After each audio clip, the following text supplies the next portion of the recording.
Good afternoon. Welcome to Deadly Days, Tales of Dark Fantasy.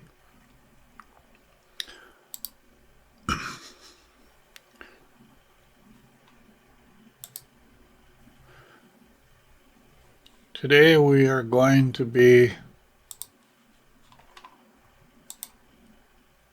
doing the story, continuing the story, Anarchist Knight Apprentice, Chapter 10, Shadows of Sanctuary. I'm going to just dive right into it because these chapters are kind of long. And we want to listen to it. Okay, the next day continued at a luxurious pace, the soft rustle of leaves and distant bird calls weaving a tranquil rhythm. For the first time there was no hurry or pressing matter. He indulged in curiosity and took exploratory hikes away from the stream, the cool earth beneath his boots, and the faint scent of wild flowers drawing him to interesting and promising areas that from time to time caught his attention. There was plenty of small game, and he was always able to knock down some bird or animal for a quick meal, the crackle of its cooking flesh a comforting sound. He never thought about using his bow. He had no need for that much meat and didn't want to waste the time curing and drying it into jerky. As long as he was following the stream, he didn't have to worry about getting lost or even using the map and compass. All he had to do was keep going downstream, the water's gentle murmur guiding him. There were actually a few times when it was raining, the patter on his shelter a soothing lullaby, that he would set up camp for a few days in the same spot and just sit out the bad weather. It was so peaceful and beautiful with golden sunlight filtering through the trees that one day led to the next. There was no pressure to perform and no Rafe to challenge him or push him harder. He loved setting his own pace and being his own boss, the freedom swelling in his chest. He moved as the spirit moved him, and his solo was more like a vacation than actual work. When he arrived at the lake, he made one spot a semi-permanent base and spent 2 weeks there, just fishing, exploring, and working on his clothing and equipment. The lake was good-sized and fed by several mountain streams, its surface reflecting the fiery hues of colorful sunsets that painted the evening sky. But nights were not restful. His dreams turned horrifying. Vivid scenes of people being slaughtered, their screams echoing and ghostly figures drifting among mass graves, their hollow eyes pleading. The Lord and Lady never came to him. It seemed the dead walked in his dreams instead of the living, a chilling weight settling on his soul. One night, a low hum from a Federation drone sliced through the silence, its cold metallic glint passing overhead, startling him awake, heart pounding as it vanished into the dark. Game was plentiful, and he started a permanent camp similar to Rafe's. No one seemed to be at this particular location, but he did run across the remains of old campfires and a few shelters. There was nothing recent. He saw many deer with young, and the bear had come out of hibernation. He saw one mother bear with cubs and gave it a wide berth, the musky scent of her fur lingering in the air. Spring was the natural time for most wild species to give birth and nourish their young. Many of them at one time or another came down to the lake for water, usually in the early morning or late evenings just before sunset. One morning he even saw a cougar or mountain lion on the opposite shore of the lake, its stealthy grace sending a shiver down his spine. It seemed like birds were everywhere, and he learned to listen to the forest and what it was telling him. Their songs, a lively chorus at times, or an eerie quiet that raised the hairs on his neck.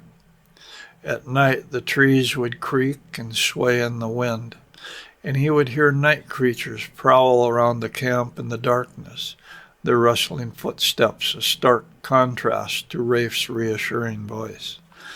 Being alone in the woods was a lot different than being with someone, and he thought that maybe his dark dreams and that drone's intrusion were getting to him. Tobal thought about the time that he would need to teach 6 other people to solo just like Rafe had done. He didn't know if he wanted to teach anyone yet. It would be much more fun to explore and develop a permanent camp. Perhaps he would take his newbies down into this area. With that in mind, Tobal began building his own teepee-shaped structure. He could get the blanket material from Sanctuary later, after the framework was completed. He began setting up things he had seen at Rafe's: a smokehouse, a rack for drying jerky, a sweat lodge, and several traps for fish and for quail. These were spares for later in the winter months, since he didn't need them right now. It didn't take him long to realize that he needed more cord and string. He also wished he had something heavier than a knife to cut wood with. A good axe would come in handy. He remembered the one he had seen at the store in Old Seattle and tried making one like it. It turned out better than he had expected, and he used it to chop smaller trees for his shelters. The days passed, and once or twice he reflected it was strange he wasn't missing human companionship. He wasn't even feeling lonely, just surrounded by a deep, peaceful feeling, the warmth of the sun on his face a balm, at least during the daytime. Before he knew it, the month was almost up, and it was time to head for the gathering spot once more. It was almost full moon. The clan would be having circle, and they would be expecting him back. He gathered enough smoked fish, rabbit, and venison jerky to last several weeks. He could supplement that with anything fresh he found along the trail. He hated to leave the lake, the gentle quacking of ducks and the splash of beavers tugging at his heart. He loved to watch the ducks, geese, beaver, muskrats, and all the other animals that visited the lake and called it home. He even toyed with the idea of staying, but it was time to go, and he knew he would be back. As Tobal neared the gathering spot, he saw others heading toward the circle. When they waved, he felt like he was indeed coming home, a surge of belonging warming his chest. No one else whistled as they approached the camp, and they laughed at him. He asked why, and was told there were no guards except on the trail that led from Sanctuary. Newbies were only to come into the camp from that path. After they had joined the clan, there was no need for a guard. It was just part of the initiation. Tobal felt silly and wondered why Rafe had never told him of that part of it. He remembered Rafe laughing at him the last time they had come to circle, when he had been constantly whistling. It was so like Rafe to let him figure things out for himself. He was in high spirits as he helped set up the structures and gather firewood for the bonfire, the crackle of logs and chatter of clansmen lifting his mood. He was enjoying being treated as an equal and kept busy throughout the day. He was feeling good when his friends showed up, congratulating him on his solo. He talked with Nikki. She had completed her training with Z, and the elders approved her for soloing this month. She was excited about it. Tobal made sure to give her a kiss for good luck. Nikki was a stocky, well-built brunette with an infectious sense of humor and an impulsiveness that got her into trouble at times, but she always managed to get out of it just as quickly. "Hey, don't I get one too?" Z asked, pouting and tossing her braided raven hair back over her shoulder, her voice a playful challenge that hung in the air, a moment heavy with the promise of their shared journey. Tobal moved over and gave her a big hug and a kiss. "How have you been?" he teased, his grin widening. "I've been doing quite well, thank you," she laughed, her eyes sparkling. I'm heading out for sanctuary in the morning. You want to come along? It's always more fun traveling together than alone. Her smile was warm, carrying a hint of anticipation that lingered, a decision point that would shape their next steps.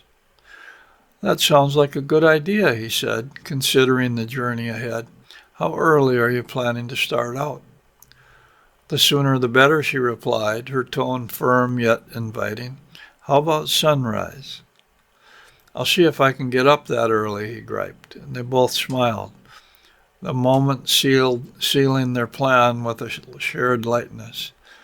He walked over and found out Kevin was going to try for a newbie and hoped there would be enough newbies for everyone.